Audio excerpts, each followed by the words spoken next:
F'din il-katakezi tiegħi qegħdin inkomplu naraw kif Ġesu ġiurina minnu l-missier.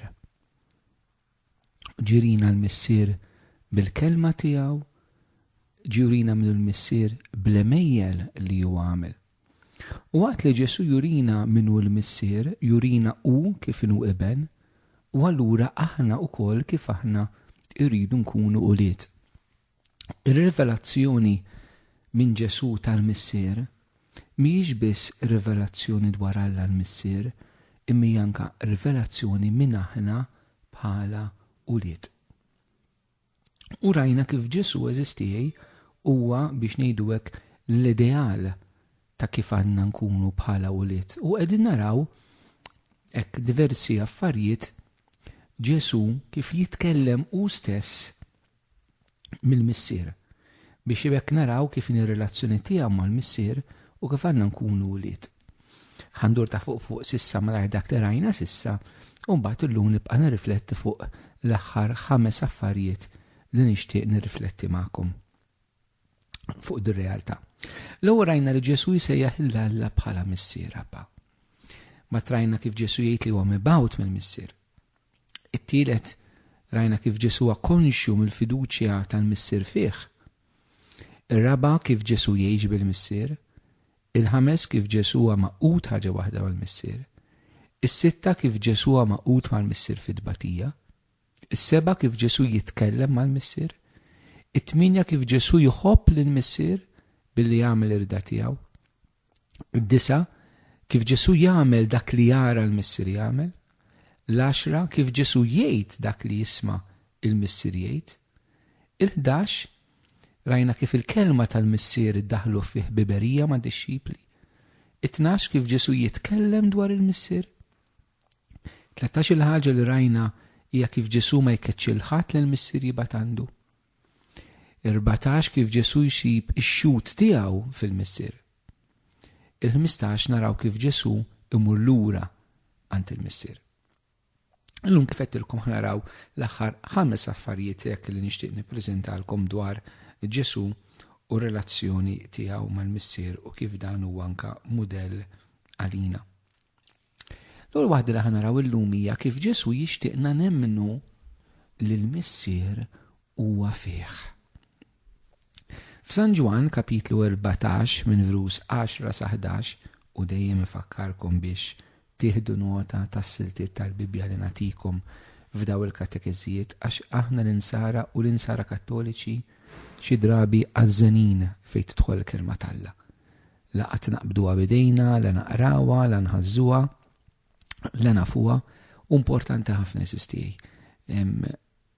Din hija side comment, però importanti li nkunu mitla tal-kelma tal-Alla.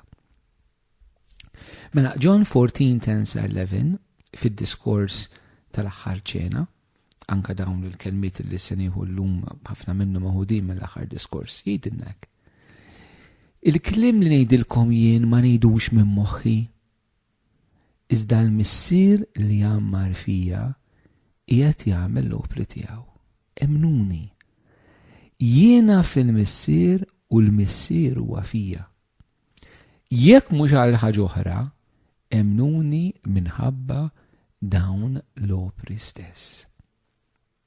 Hawnhekk Ġesu jixtieqna nemnu permezz tas-sinjali li huwa għamel fuq di tkellim tal-boħra, nemnu jien fil-missier u l-missier huwa fija.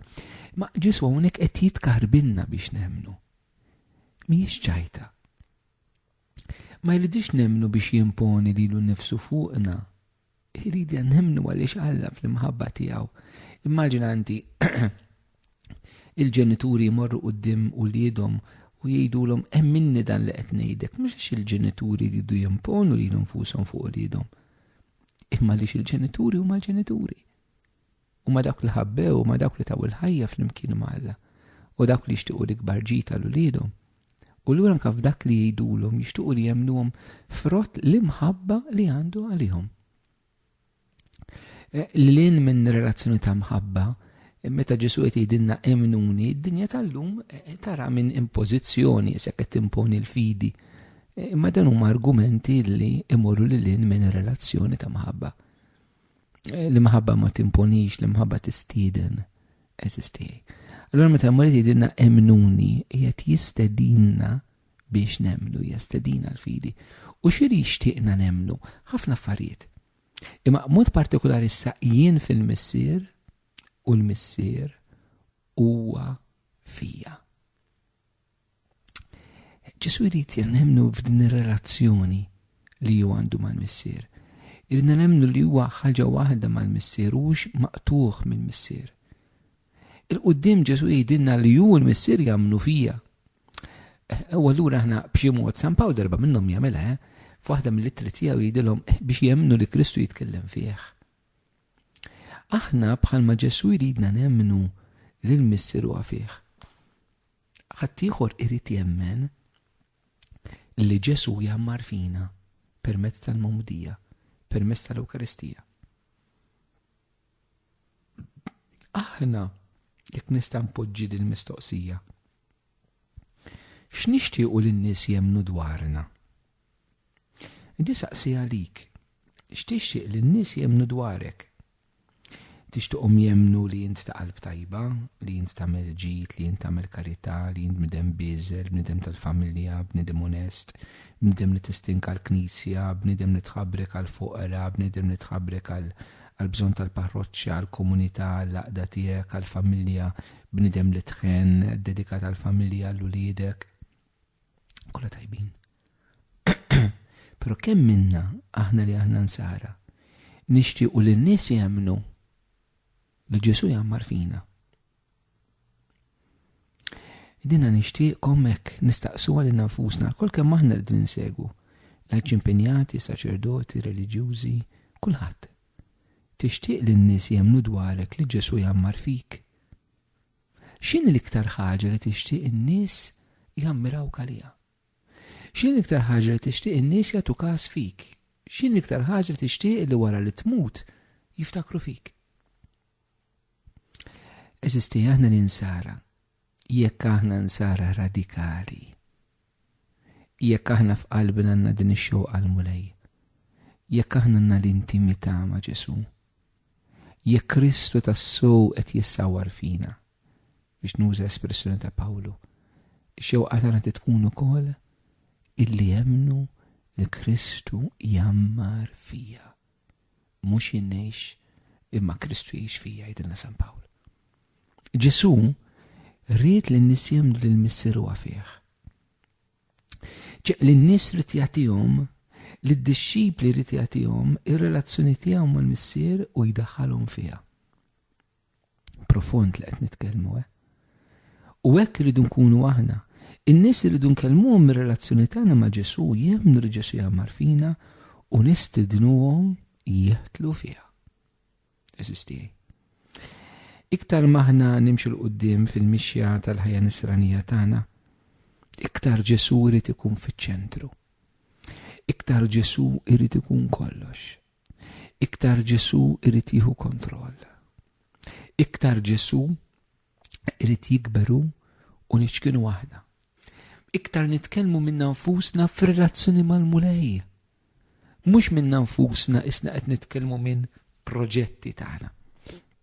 U dil-kelma ta' Ġesu, biex irridu ngħixu hekk irridu nkunu uliet il-missier, irridu nitkellmu allura minnu mhux minna. Imma dil-kelma b'xi mod bħala uliet miġbura flimkien allura l-Knisja, dil-kelma wkoll irridu npoġġuha ftit għall-Knisja. Meta aħna nitkellmu mas-soċjetà, meta aħna nitkellmu mad-dinja, x'nixtiequ lid-dinja temmen dwar il-Knisja? X'inhi l-aktar ħaġa li nixtiequ li d-dinja ssib fil-Knisja? Ħafna drabi nitkellmu ħafna dwar il-valuri, il-ġustizzja soċjali, il-foqra, il-karità lina. Ċertament dan huwa kollu veru u kollu tajjeb u larġ nitilfuh. Imma xi drabi dak li nieqes huwa il-verament ix-xewqa tagħna tkun lin-nies fil-Knisja jiskopru l-Ġesu. Li fil-Knisja, l-qalba tal-Knisja, law il-Papa, law l-Isqof, law il-Qassis, law l-aqda tiegħi, laj il-parroċċja, lajja l-festa tal-parroċċja, lajja l-evanġelizzazzjoni li aħna nagħmlu. Imma fil-qalba ċ-ċentru ta' kollox hu Ġesu. U d-dinja rridu ngħiduna emnuna Ġesu huwa fina u aħna fih. Kif Ġesu jgħid jien fil-missier u l-missier fina. X'irridu li n-nies jemnu dwar il-Knisja? Nixtiequ li n-nies jemnu li Ġesu u fil-qalba tal-Knisja. Eżisti. Għax bekk aħna nkunu wlied vera. Għax Ġesu dak li xtaq li nemnu dwaru wkoll. Ħafna affarijiet oħrajn, imma din xtaq li nemnu l-missier huwa fih. Hemm din l-intimità, hemm din l-unjoni, hemm din l-għaqda. Kemm sabiħa, kieku kenna verament niskopruha u nemnuha m'hemm xejn profond iktar minn hekk. Aħna għalhekk mamdin biex it-Trinità Qaddisa tiġi tammar fina. Il-Knisja hija l-komunità tal-mamdin, dak li Alla jammar fihom. Aħna nitkellmu ħafna mill-liġijiet, nitkellmu ħafna minn x'inhu tajjeb, minn x'inhu ħażin, minn x'inhu dnub u x'mhuwiex id-dnub, u ċertament dak id-diskors iridu nagħmluh. Ma nixtieqx niftihem ħażin. Imma iktar profond minn hekk. Aħna rridu nitkellmu dwar Alla li hu ħaj u li jammar fina. Kif Ġesu jitkellem dwar il-missier li hu ħaj u li jammar fih. U dan li xtaq li n-nies jemnu. Aħna l-Knisja rridu nagħtu d-dinja il-kull bniedem relazzjoni ħajja ma' Ġesu, relazzjoni ħajja mal-missier, relazzjoni ħajja mal-Ispiritu Santu. Maħbub inti, tinkellimkom minn qalbi. Nalit naqsam ma'kom anka f'daħħar kateżijiet huwa frotta mixja ta' tal-personali tiegħi, mhux frutta xi ħaġa akademika. Imma ħaġa hekk nħossim lej kellimni fil-qalb tiegħi dwarha. Hekk li verament hu jrid isir kollox fija u kollox għal kull wieħed waħda minna fil-Knisja. Eżisti, d-dimensjoni ma nistgħux nitilfuha. Ma nistgħux. Hija konna x-xewqa li verament irridu li n-nies jemnu li Ġesu huwa ħaj fil-Knisja. U allura nagħmlu din mistoqsija. X'inhu dak li qed joskura il-Ġesu fil-Knisja? Għax Ġesu l-Knisja ma jitlaqiex. Ġesu lilek ma jitilqekx. Imma in-nies x'mhux qed iħallihom jaraw il-Ġesu fija l-ewwel wieħed, Father Hayden. X'mhux qed iħallu in-nies għalfejn ma jarawx il-Ġesu fik, in-nies għalfejn ma jarawx il-Ġesu fil-Knisja. Għaliex bil-maqlub nifirdu l-Kristu mill-Knisja. Ċertament jista' jkun hemm raġunijiet li nkun frankes biex tagħmlu kiesaħ li jattakka Knisja ħaġa oħra. Imma aħna frankament mhux dak li rridu nħarsu, rridu nagħmlu l-eżami tal-kuxjenza tagħna. F'Ġesu kien il-missier kien trasparenti għal Ġesu, għax Ġesu trasparenti għal missier. Għaliex f'Ġesu eżisti m'hemm nibda dnub, m'hemm xejn. Huwa perfett. Il-Madonna l-istess eżisti. Imma aħna fina jekk għandna din ix-xewqa hawnhekk qed nitilqu mix-xewqa għal Ġesu jixtieqna emnu jien fil-missier u l-missier huwa fija. X'mhumiex iħallu n-nies illum jaraw il-Kristu fil-qalba tal-Knisja. X'qed itellifhom? Kulħadd irid jistaqsi il-mistoqsija għalih. Kulħadd irid jerfa' responsabilità ta' dak li huwa qiegħed jagħmel, jew għandu jagħmel, jew d-dmir tiegħu li jagħmel. Ġesu, waħda mill-affarijiet li huwa jgħid biex inemnu lill-missier huwa fih jgħid jekk mhux għal ħaġa oħra, emnuni minħabba dawn l-opri stess.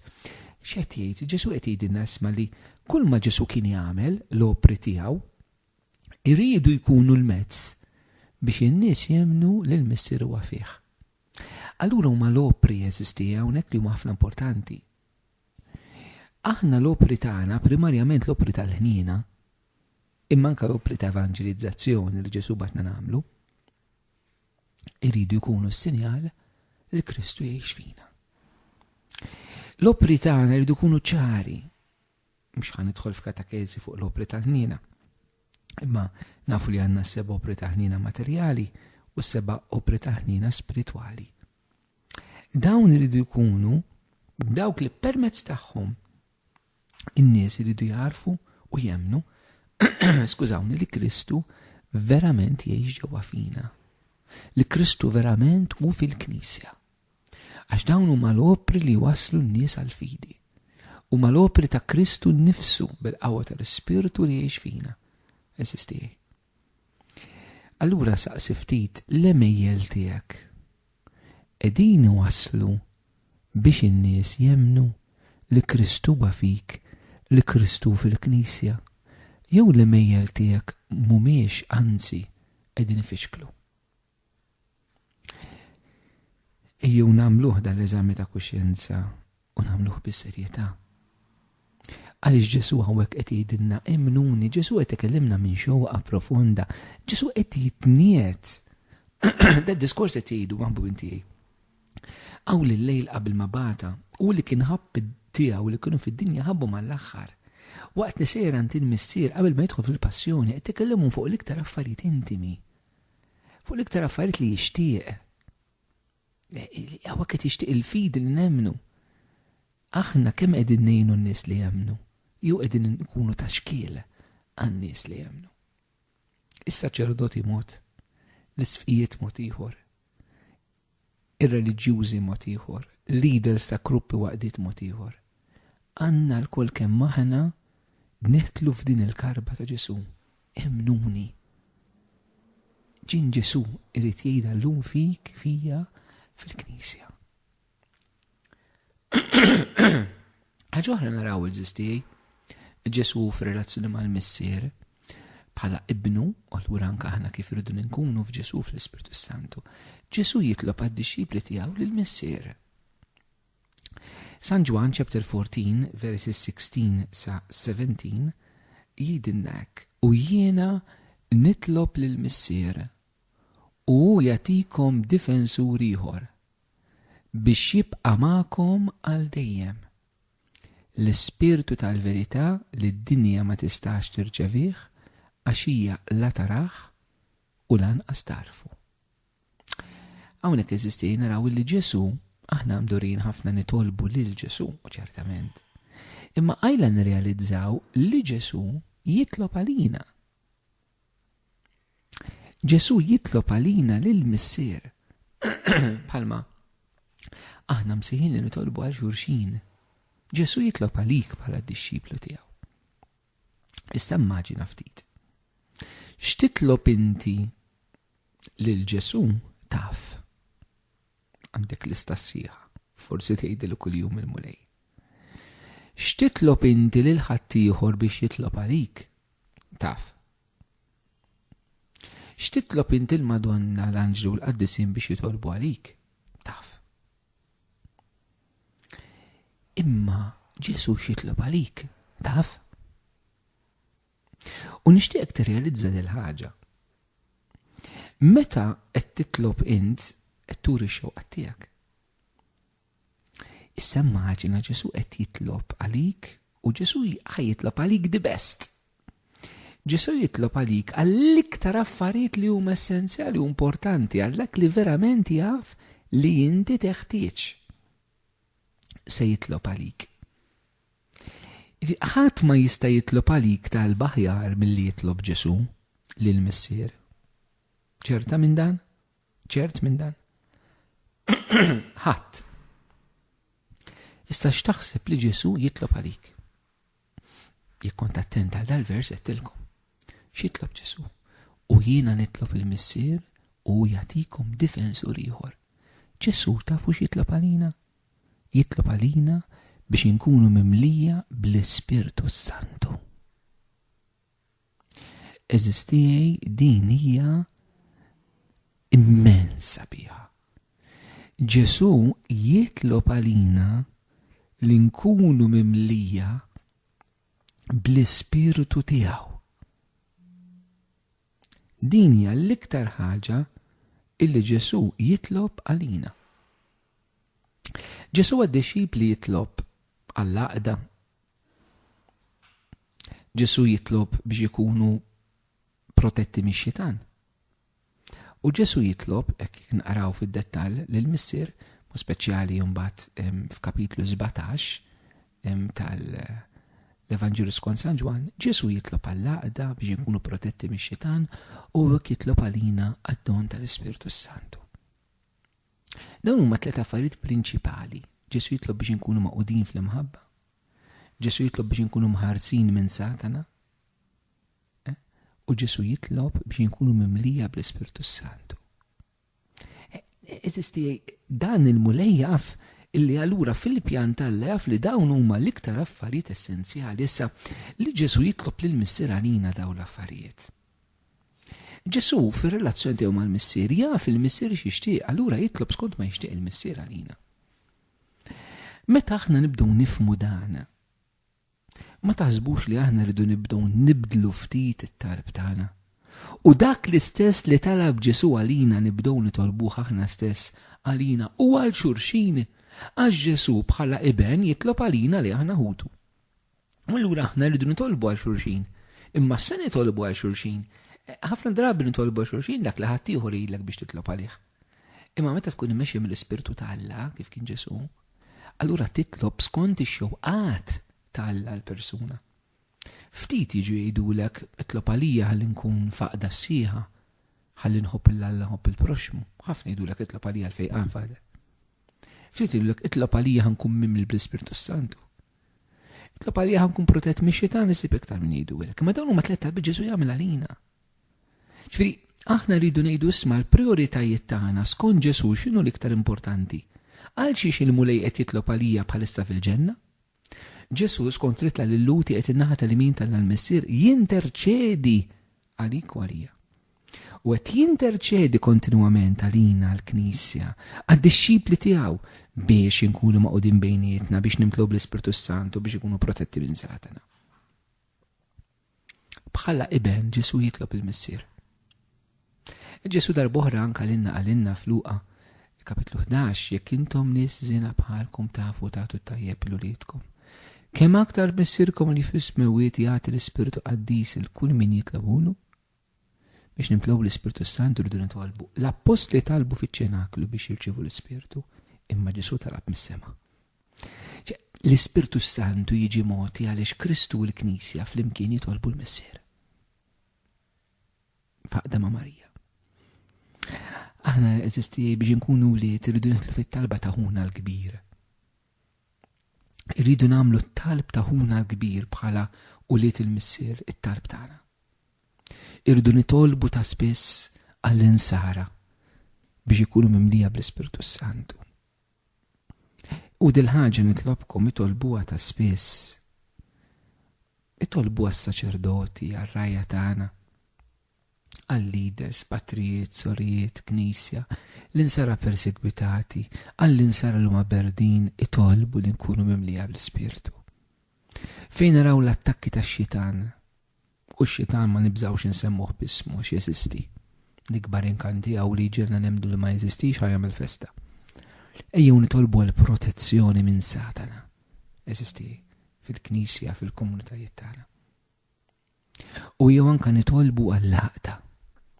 Għall-laqda fil-gruppi, fil-laqdiet, fil-komunitajiet reliġjużi, fil-parroċċa bejn il-qassisin, bejn il-patrijiet, bejn is-sorijiet, fil-pre-groups, fil-komunitajiet tal-lajċi, fil-laqdiet, fil-movimenti.